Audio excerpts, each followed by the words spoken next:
Cup Series race. Here are your hosts, Kevin Batstone, NASCAR Sky, and Jeff Davis.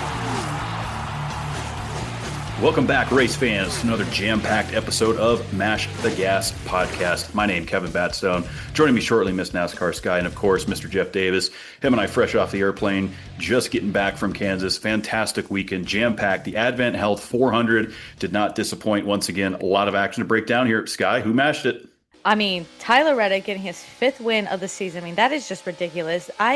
He is just so much better than everybody else right now. It is absolutely crazy. He definitely matched it the hardest. He won in dramatic fashion. I mean, I went from the last few laps, I was like, oh, Reddick's winning this, to, oh no, he's out of gas. Then he's winning this, to, Cody Ware's spin. So it was actually it was absolutely insane. And I'm just really happy for him. Good job, Tyler Reddick. Yeah, amazing stats. I mean, he's like the 4th driver to ever win 5 of the first 9 races. He's joining Dale Earnhardt Sr., Petty, and Yarbrough, and then Tyler Reddick. No one's done that before. So to see him do that is incredible. And 23-11 is just crushing it. Like, this whole race was Toyota dominated pretty much the entire race, except for Kyle Larson did lead 78 laps. Reddick, he just had what it takes, and he got it done. Well, and Jeff, he's just so good on restarts when given the opportunity. I've compared Reddick to the closer of Kevin Harvick in years past, because when we look at what Reddick did, he led 10 laps, right? Obviously started on the pole, great pit position, of course, good calls there by Billy Scott. But when it counted, he was able to step up. Ran out of fuel there, had to go to his fuel reserve. Denny Hamlin had the race won, and then Cody Ware spins out, 10 yards, Sky, from the start finish line. We go into overtime. Denny is not the best at overtimes. He just isn't. I was looking at his record. Just does not work out in his favor. But again, I mean, Tyler Reddick, 5th win of the season, 100 points, 105 points ahead in the standings. And he's only led 199 laps on the season with 5 race wins. It's unbelievable.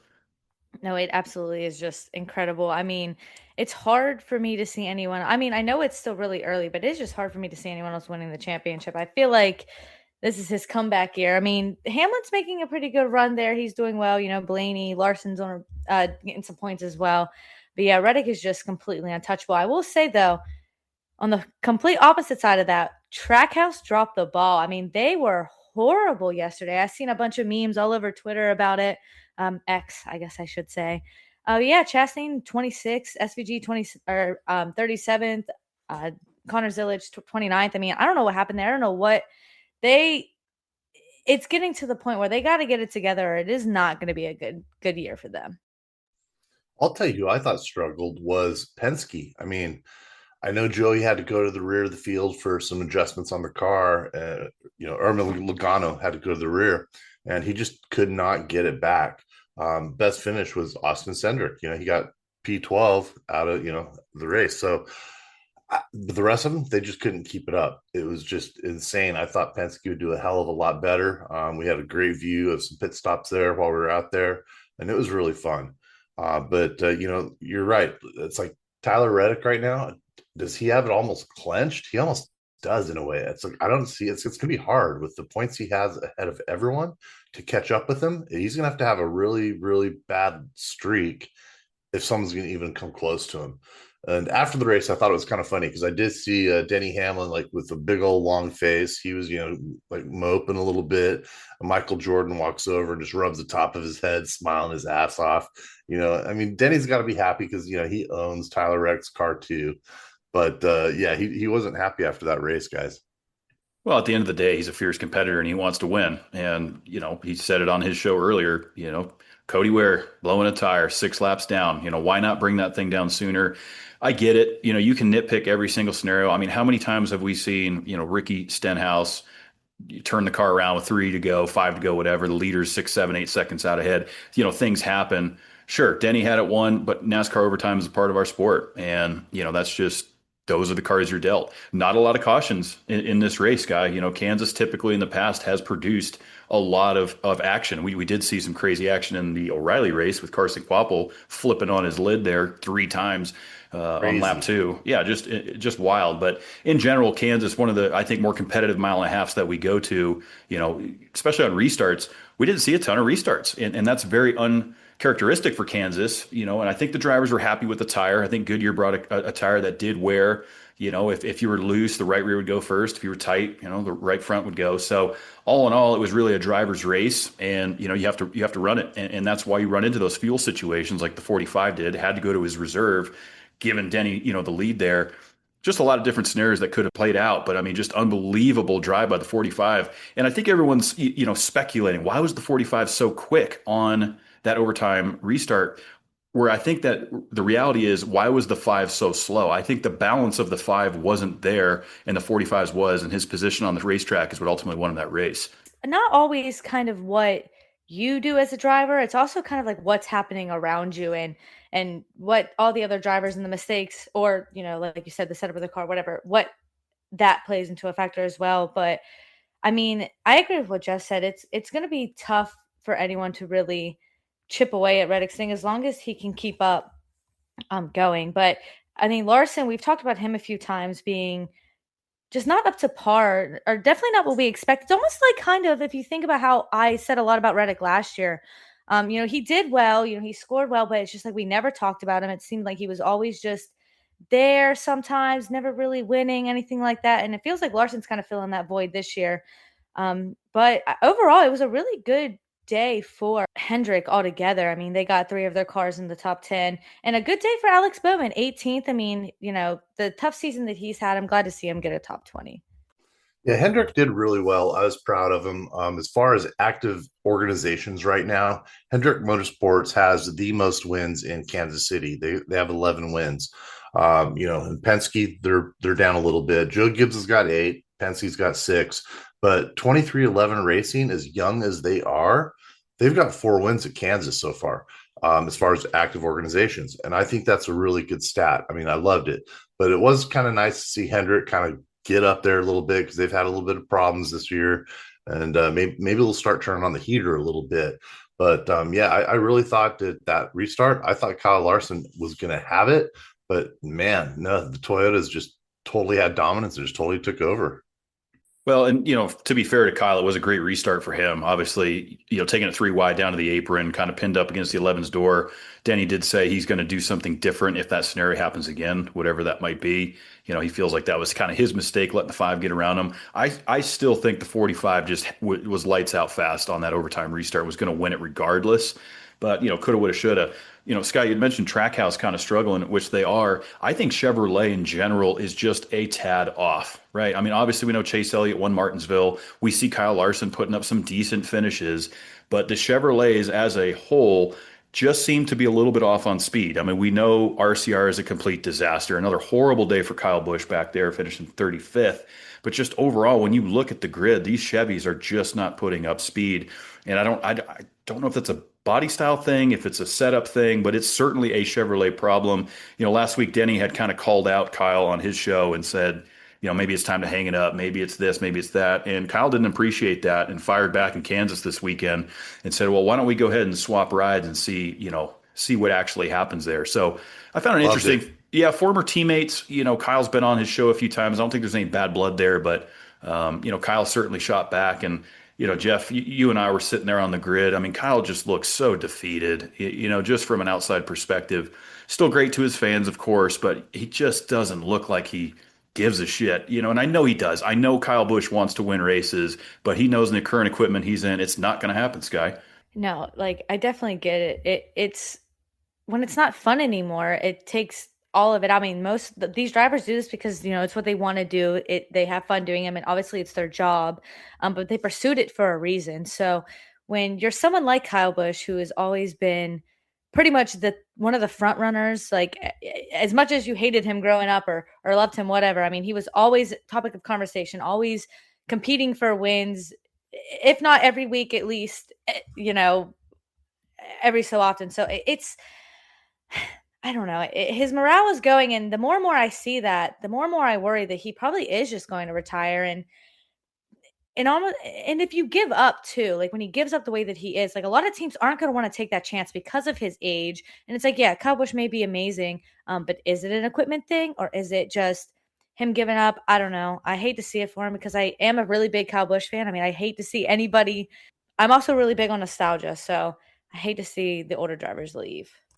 Yeah, it is tough. I mean, Kyle Busch has always been a fierce competitor. We love him, or hate him. A lot of people do, but he always said, "I like having all the attention. I don't care if I get boos or cheers. I have everyone's attention," and it was awesome. I mean, Kansas City was fun. We met a lot of great people. We were sitting there hanging out with some guys in the parking lot before the race and after the race. The Monsky crew and the Jims, like 6 dudes, three of them were named Jim. It was funny as hell, but we had a great time chatting with them about the different tracks and the different drivers. And, Kyle Busch kind of came up in conversation. Is he going to retire? I don't know. Is he going to go to another team? Because I think there's 5 drivers right now that are most likely going to lose their ride after this year, whether they go somewhere else or just retire. I don't know. Alex Bowman, I mean, it sucks what's happened to him this year. Kyle Busch, where is he going to go? Is he going to go somewhere else? He's going to get good equipment, or is he just going to hang it up? Well, we've been kicking that can around for a few weeks now, in regards to what is the 48 going to do? What's going to happen with Alex Bowman as Alex still tries to claw his way back, right? I mean, coming off that horrible vertigo absence there, finished obviously P18 in Kansas, still, trying to, get grips to what's going on. As I mentioned earlier, with the Chevy struggling, with Hendrick just being a little bit off, I think that there's a lot there. In regards to Kyle, it's tough. It does a race organization want to take a chance on his age? We know what he's capable of course, and that's why Richard Childress brought him over there. And I think it's safe to say we've beat this over the head now many times. RCR is just off, completely off. They've been off, and I don't know if they're going to be back on. And it does not help that Chevrolet is struggling at the racetrack. They're just not bringing fast cars. Carson Hocevar and the Spire guys, they do show up with some speed here and there. They have flashes of it. I mentioned, obviously, Chase Elliott winning Martinsville. It's there, but it's not consistent like we're seeing with the Toyotas, and right now I just feel like Toyota Racing is the team to beat in NASCAR until they're not. I have to agree with you. And it's not even necessarily that Chevy's doing all that bad, but I think we have just an expectation for Chevy and just how they're always, I mean, for decades, like Chevy's been the top runner. So to see them struggling, I guess, in the way they are across the board is interesting. It does make you wonder kind of what's going on there. And you know, we always bring up the 48. I just hope that he can get a lot of good runs in this season so that he can really just prove it, at least to another team. Like you said, there's so many rides opening up that maybe he needs to get out of Chevy. Maybe he needs a fresh change, completely. It worked for Briscoe. He was Ford for so long. Now he's over on Toyota and is doing really good. We did really good with our picks last week too. I know, Kevin, you had to have been gutted there when Carson spun, because if I remember correctly, you chose Hamlin. But yeah, Briscoe, Buescher, I mean, we did really well with that last week. We're honestly, I don't know why more y'all have to be listening to us, because clearly we know what we're talking about. We sure do, Sky. We make very, very accurate picks week after week. We're usually pretty close. Obviously I wanted Denny just because I love bragging rights on Mash the Gas, but we were fortunate enough to be down there on the 45 pit box for a bit. So then I was kind of like, this would be great to see these guys take this to victory lane, and they earned it. So I'm happy with it. Jeff? Well, I took Chase Briscoe. He finished P3. So, like you said, all three of us, we always pick good picks. So anybody that's into fantasy, listen to what we say. We're going to give you the winners. Kevin was even texting back and forth with his boss because he was putting some bets on a little bit of thing on DraftKings. He's like, take this. I think he said what? Take Larson. Take Reddick. And he did, and he won some cash out of it. Yeah, boss man was happy about the Reddick pick. I told him to pick the 11 and the 45, but that's what we do here on Match the Gas, And we were real fortunate, Jeff. Obviously, you and I were on the ground. We got to bump some, rub shoulders with some of our MTG listeners, so that was fantastic. For any of our new listeners tuning in, obviously, I said the Monsky crew in the gyms; those guys were terrific. Awesome. Just a reminder of how great NASCAR culture and community is. I mean, those guys have been going to the racetrack since it opened in 2001. I think they said they missed the inaugural race, but haven't missed one since. And it's just great getting around old school race fans.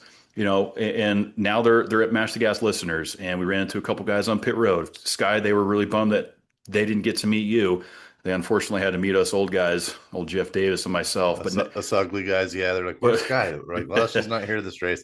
Well, okay. Well, can we have a picture with you anyway? Yeah, it was fun, man. It it really was was great. And shout out to Kim Kuhn, who represents the O'Reilly series over there on awesome. CW. She was one of the nicest reporters we bumped into. Had a great conversation with her. Just overall, great weekend, great fans, fantastic. Kansas, once again, I felt like delivered. It's always been one of my favorite racetracks, Sky. And we have to get all three of us to a racetrack here real soon. We do. It's going to be fun. And speaking of RFK a minute ago, when we were watching driver introductions, we were actually behind the stage itself. Brad Kozlowski, he was still walking up there with a cane. I mean, I felt bad for the guy. He was struggling. I mean, I've got a busted up foot, and man, but for him to get a P6, I thought was really good this weekend. So, RFK, they're doing well. Chris Buescher, he was super nice too. I was like, hey man, I live 15 minutes down the street from where you grew up. He's like, small world, so it was a really good experience. I love the Motor Speedway in Kansas. It's just one of those tracks that it sucks because the attendance wasn't quite there that we really wanted to see. So, we've been chatting about this. Is Kansas going to lose a race? And if they do, would it bring the spring or the fall? I think it would probably be the fall race, even though that has a better attendance, but that's the playoffs. We talked about Texas, same thing. We started losing attendance out here at TMS. And then once they, reconfigured everything, we're bringing fans back, but we're still only one race a year.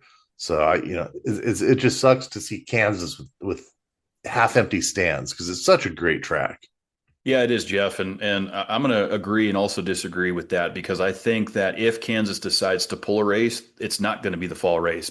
Kansas, when you go back to like 2008, it was always a fall race. And the second race that they added was that spring race, and it did great for a while. We know that's the home of the, as Kansas calls it, the 001, closest finish in NASCAR history between Kyle Larson and Chris Buescher.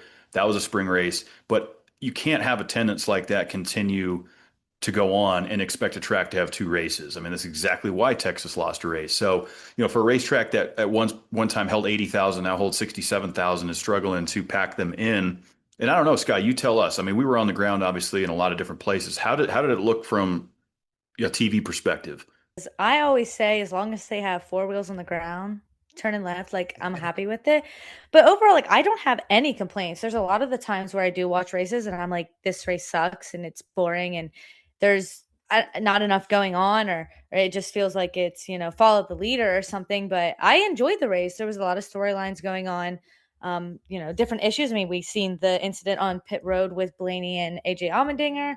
There's just a lot of stuff going on. At the end, I mean, I don't even know how to describe it. Like when I watching the end of the race, like where, Reddick ran out of gas and then right before the start finish line, Cody wears, but it's like, you can't script that. I don't know. It felt so crazy. And it just filled me with such a sense of just like, I don't know, happiness.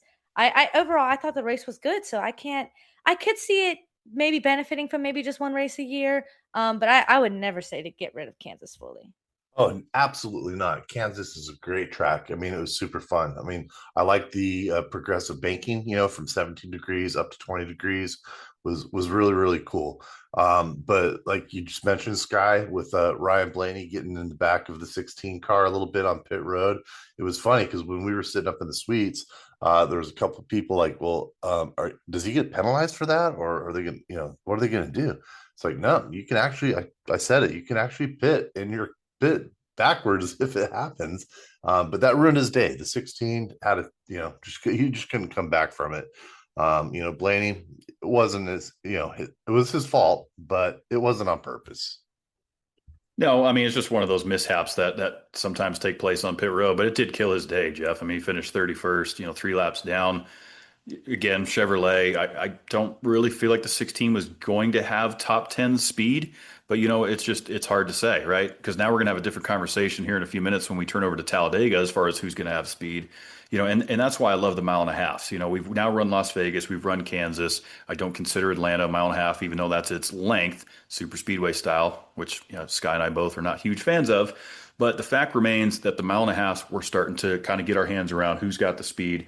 And pretty dialed in as the Toyotas. Obviously we know Hendrick swept Kansas last year. Now we got Reddick ripping it up in Kansas again. Does that make him the favorite when we get back there in the fall? We'll see. I am confident that Hendrick is going to find the speed that they need on these mile and a halves as this season continues to progress. But, like I said, it's Toyota right now until it isn't. And, Kansas delivered. And I'm curious to see, because we were talking, Sky, too, last week about the streaming, right, with FS1 and this, that, and the other. This was on Fox National.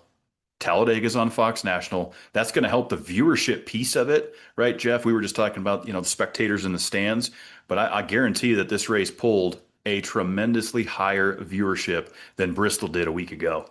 Oh, it probably definitely did. I mean, when you get it to that audience, and you have more people have access to it, it's always going to. And it is just unfortunate though that it's Talladega, and it's like, I know why. I get it. It's so much more thrilling, but it almost is like a false sense of what NASCAR is, because it's not always like, the Talladegas and the Daytona. So having that being kind of cherry picking these different tracks, it just feels like you're kind of putting a band-aid on a pool league. Like it's not going to work forever. Right. I think that they need to be able and that is just sports as a whole right now. Like I said the last time we talked about this, it's not just NASCAR. I mean, football is going through the exact same thing. The NBA is going through the exact same thing. I mean, it is just corporations being greedy, trying to see what they can get away with. And eventually, hopefully it gets figured out, because sports, it should be able to be access for everybody. I mean, growing up, you could always feel like you could always turn the race on regular cable TV. It wasn't anything super, super crazy. I don't know. It's just so unfortunate that sports are the way that they are right now. It just makes it so much harder for anyone to grow. I feel like and it's so heavily based on social media too. And not everyone's on social media anymore. Yeah, it is. You're right, 100%. I know we talked a little bit about it last week. People kind of got away from cable, like, okay, I'm just going to buy a few streaming devices and then we can get what we need. But now they made it where you almost have to have cable and all the streaming devices. So it's unfortunate because, not everyone can afford to have, spend $100 on cable and then $15 on 3 or 4 different apps just to watch the races. But as far as the cup races go, hey, we got to do what we got to do, obviously. And another thing I want to throw out there again, which we've talked about, the cup race purse this last weekend was $11,233, or $11,233,000. The O'Reilly was only $1,753,000. Obviously, we didn't have a truck race this weekend, but I still think these teams that are in the O'Reilly, man, if you don't finish in the top 3, you're not winning. But as far as Talladega next week, I mean, hey, it was actually a pretty decent race because, I mean, we had a lot of good guys in there. Austin Cindric won it. I mean, and Hendrick, they did pretty damn well too, taking P2, P3, and P5. And Alex Bowman, he's the top 10 as well. Yeah, it's almost so hard to even try to compare it, because all these freaking super speedway races are the same. It's always just, it's less about, like I said earlier, less about what you do and more about what everyone else around you is doing and how quick that you can react to that.